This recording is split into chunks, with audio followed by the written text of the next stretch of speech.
All right, guys, welcome back to the podcast. Today, my topic is the top 12 myths that might be holding you back from sailing, or just the 12 myths about sailing you may not realize aren't true. If you're thinking about sailing or joining a crew or cruising around the world, some of these things might be what's holding you back. So we'll get into that right now, or everything from boat costs to sharks to YouTube drama, all that stuff. So, let's start in with myth number one here. All right, myth number one, I wish this one wasn't true, but sailing is free once you buy the boat. The boat is probably the cheapest part of cruising, honestly. It depends on what kind of boat you're getting into, obviously. You can spend as much as you want on a boat. There's all kinds of, my first boat, I spent $25,000 on it. And then, you want a nice brand new catamaran, you're gonna spend over $1 million. But then you have to keep in mind like maintenance, parts, haul outs, electronics, scheduled maintenance, routine maintenance, and then, issues when things break, you have to fix them. Generally speaking, what you're going to spend on maintenance is about 10%. So that $25,000 boat might cost me $2,500 a year to maintain. $1 million boat might cost you $100,000. I think that's a little high once you get up to the more expensive boats. I don't think it's quite 10%. I think it's more like 5%, or maybe even less than that.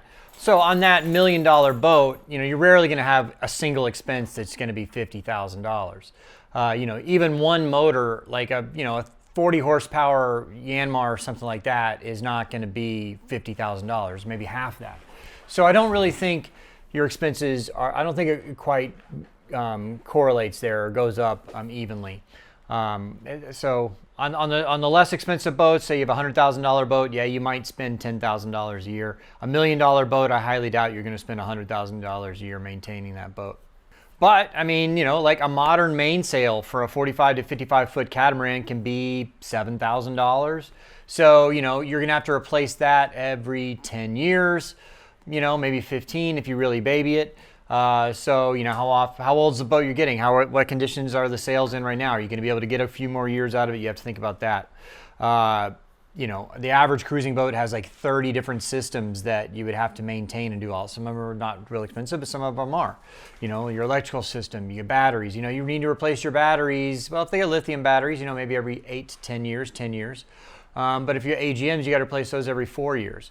And then you got to think, okay, what kind of boat you're getting. A catamaran is going to be 30 to 60% more for a haul out, just because you need a bigger space to store it and you need a bigger lift and all that.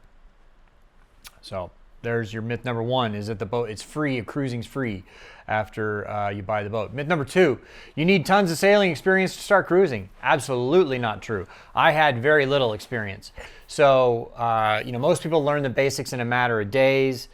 Take some classes. Your ASA 1 usually is one weekend, right? ASA 101, and then you can go 103, 104, and then 404. Those are, if you're going to get a catamaran, you want 404. I think it's 304 or 404, which is a catamaran bareboat skipper. You got ASA 101. I don't know what happened to 102. Nobody ever does it. It's 101, 103, 104, and then that gets you your bareboat where you could. And that it might cost you a few $1,000s to go get all your ASA, or your IYT if you want to go to school over in Thailand, something like that, with Island Spirit. You can do a week-long 10-day course to go from zero to hero and do all that. But you'll get an insurance discount too on your boat most of the time if you have a proper rating. Plus, then it depends on where you are. If you're going to be in the Caribbean and the Americas, you generally don't need a license. But if you're going to be in Europe or in Asia, most places require you to have a license. So when I first started out, my first sail on that $25,000 boat was across the Gulf of Mexico, and that was my first sail on that boat, other than taking it out for the sea trial. And before that, I had grown up lake sailing on Sunfish, and then I owned like a J24 for a couple years on a lake, but just would take it out, go stay on it on the weekend and sail around the lake, whatever.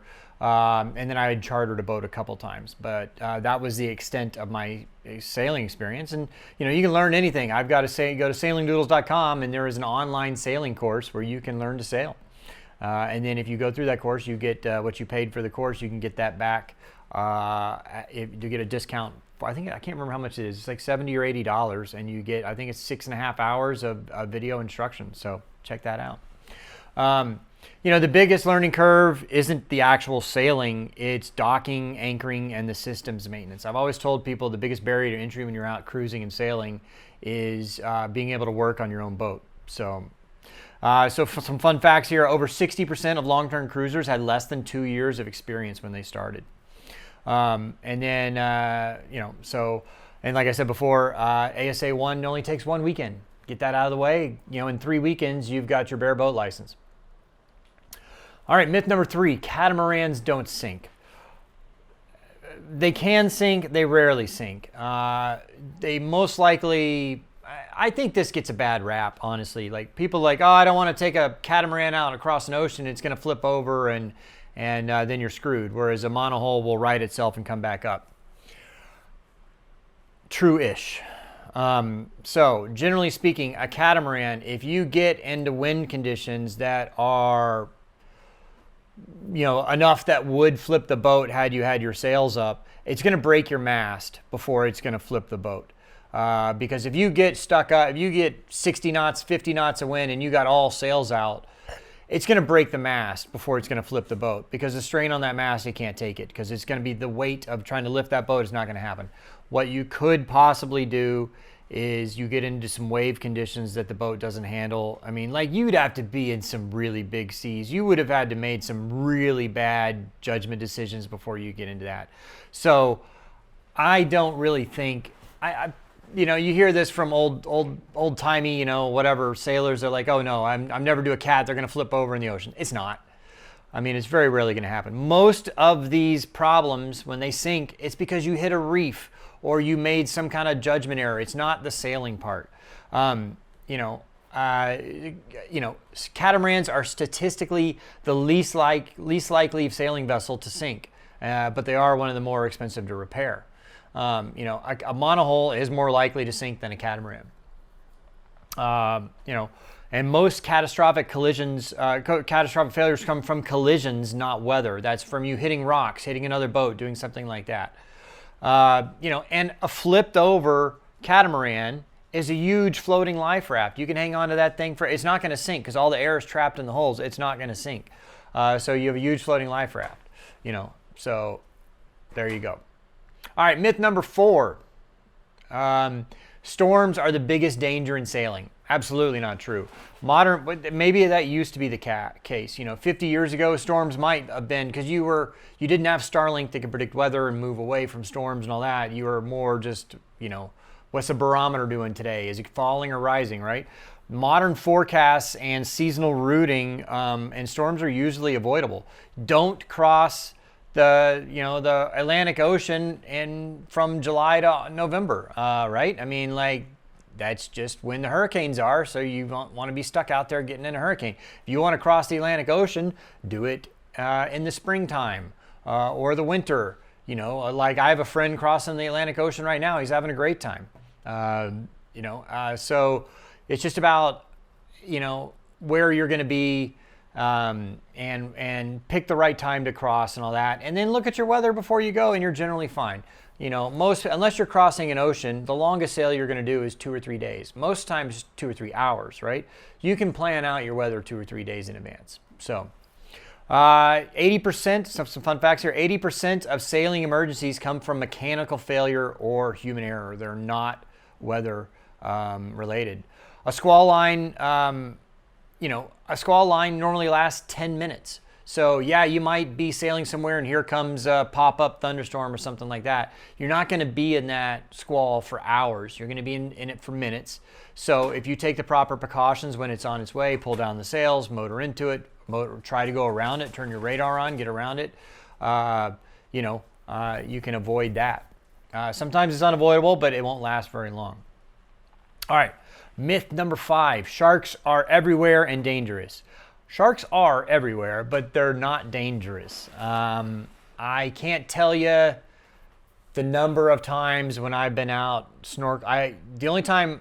There's only been one anchorage where I've seen sharks while on the boat. And that was in the Bahamas, and that one little anchorage was known to have quite a few reef sharks. We were throwing some of odd, weird things. We were throwing potatoes off the back of the boat, and they were eating. The sharks came up and ate the potatoes. We had some, moldy or bad potatoes, and we were throwing them out, and they were eating them anyway. So you've swum around sharks for plenty of time. If you've been in the ocean, you've probably been within 100 yards of a shark and not known it. They're just everywhere, and they generally do not mess with people. In fact, there's only about 70 worldwide. There's only about 70 unprovoked shark bites, and that's not. I mean, I'm not sure how many people die every year from sharks, but it's in the single digits. And so you're talking about a 1 in 8 billion chance of getting bit by dying from a shark, something like that. And in fact, fun fact, cows, dogs, and vending machines are more likely to kill you than a shark. And so are coconuts. You're more likely to die from a falling coconut than from a shark. You ever see some of those palm trees up there? They're like 50 feet, 100 feet off the ground, and they got a 15-pound coconut. That falls and hits you on the head, it could kill you. Way more likely of that happening than a shark. Myth number 6, an autopilot does all the work. Autopilots hold in heading. They do not navigate, they don't interpret weather or avoid obstacles. There's been plenty of people that have gotten in bad situations because they set the autopilot and stopped paying attention. You need to pay attention when you're seeing. And I am pretty much always behind the helm. I'm always behind the helm or in the cockpit area where I can look up and monitor what's going on at all times when I'm sailing.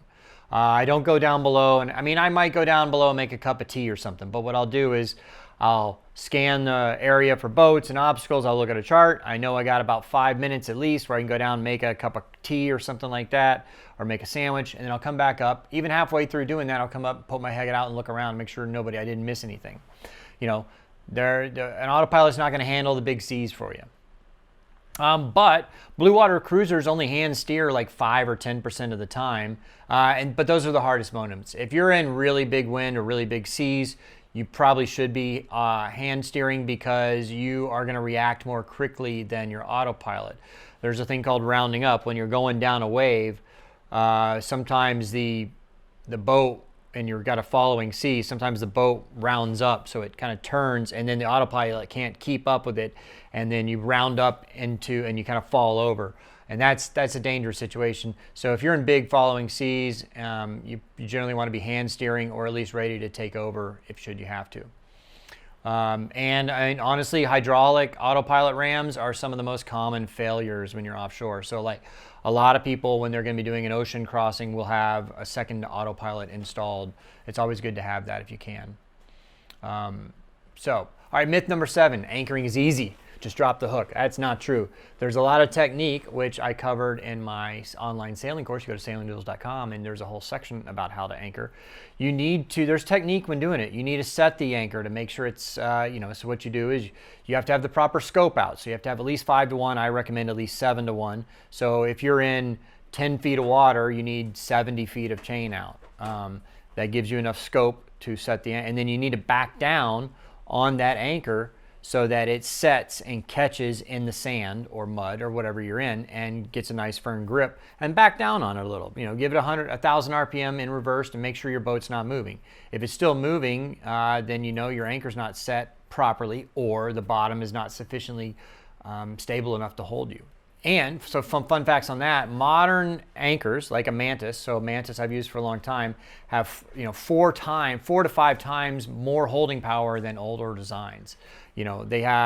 Sometimes they have a roll bar on them, so they'll roll up steady, and then they dig in better, and then the more you pull on them, the more they go down into the substrate there. So most anchor drags happen between midnight and 4 a.m. when you're not paying attention and you're sleeping. So you need to be paying attention there. All right, myth number 8, sailing is dangerous and only for adventurers. Sailing is peaceful and methodical and usually pretty gentle. The most dramatic happens for a good YouTube video, right? Like, I wish there was more drama when I was sailing. I'd have better YouTube videos, but there's very rarely I've had a few, don't get me wrong, were dramatic, like, oh shit, this happened on our sail. But most of the time it's like we had a great sail, I wish there was some drama. It'd be a better video, right? But most injuries happen when people aren't just from paying attention. from not paying attention, not from kind of, from extreme conditions. That'd be like you stub your toe, or there's an open hatch and you step through. I've done all those things where you step through an open hatch, and like I've lost a toenail doing that. I know people that have broken legs doing that. So it's not the sailing that's dangerous. It's being on a boat, honestly. And it's not even that dangerous. You have to pay attention and all that. Statistically, sailing is safer than cycling, skiing, and even driving. I have seen there's a big. I like to be an avid cyclist. I haven't done much of it lately because just haven't been able to. But I'd say cycling injuries are on the rise compared to even sailing. So most injuries happen at anchor or on the dock, not underway. Stepping on and off the boat. There you go. Let's see here. Myth number 9. You need to be rich to sail. Absolutely not. I always tell people, a $40,000 boat can go to the same place as a $400,000 boat. You're getting the same views, and your maintenance is going to be less. I always tell people, it's going to be $1,500 to $3,000 a month. You're living quite well. That's covering your maintenance, your food, and your cruising and all that. Obviously, you can spend more, and the sky's the limit on how much you want to spend. But you don't need to be rich to sail. You need less than $3,000 a month after you paid for the boat. And that's, living quite well. If you can do $100 a day, and for expenses, food, maintenance, all that, you can absolutely sail around the world and have a good time doing it. And you can find an ocean capable monohull for $35,000 to $55,000. So really, you can do it. You don't need hundreds of thousands of dollars. You can do it on a shoestring budget and be just fine and happy doing that. All right, myth 10. YouTube boat crews live a nonstop party life. Sometimes we're in the BVI, we're doing those charters. It is pretty busy, right? We're staying busy. We are, oh my gosh, sorry, the dogs are trying to get at the Christmas tree. I'm at my mom's place for Thanksgiving and all that. I'm leaving day after tomorrow to go to the BVI, not the BVI, to the French Polynesia to go sailing though. So when we are doing these week-long sailing trips in the BVI and we have a crew of like 3 girls or something like that, it is a nonstop party.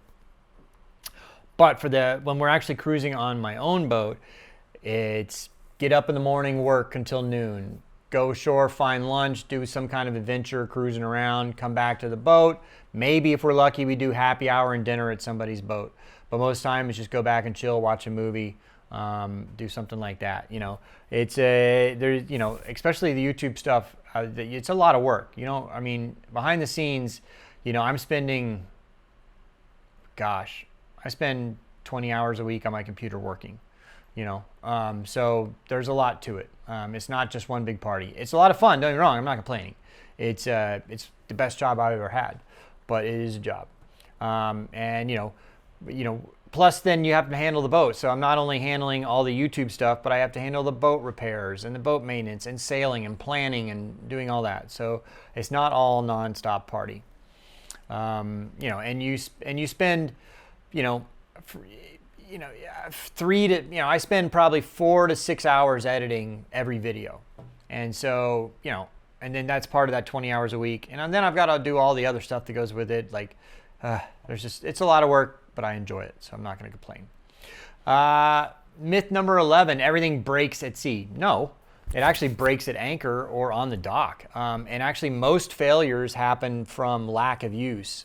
You need to, just like a car or a vehicle, if you let a car sit and don't move it, don't start it, don't drive it for a year, boy, you're going to get some, hoses are going to rot. It needs fluids moving through there to keep things from gunking up and sediment and all that. Your tires are going to get flat spots.